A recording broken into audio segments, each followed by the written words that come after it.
Stocks are climbing higher despite a lot of risk. What signals is the market ignoring, and could it be at its own peril?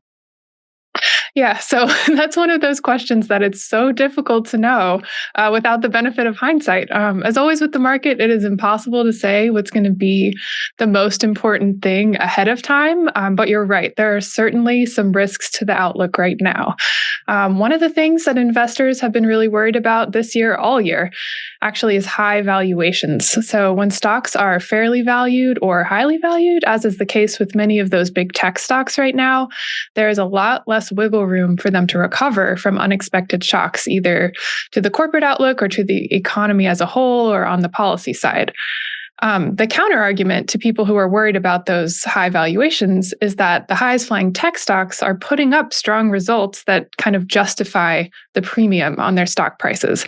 And right now it's just impossible to know which of those is right. It might be that both are right. It might be we see something different. Just hard to say. Related to that is concentration risk, which is not new, but which is still around. Those tech stocks like NVIDIA, the Microsofts, the Amazons, Meta, those stocks comprise an unusually large share right now of the stock market by weight. And so the risk is that if they struggle, they could bring the rest of the market down with them. And then other risks have to do with the economy more broadly. I'm thinking about elevated inflation thanks to tariffs. I'm thinking about a weaker labor market.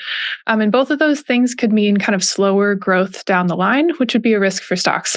But so far, stocks don't really seem to be worried about that yet. We're kind of marching higher anyway. The recent Fed cut likely helped investors feel a little bit better, but some strategists have warned that the market probably expects more cuts than the Fed will deliver, given the ongoing risk from inflation. So that'll be something to watch too.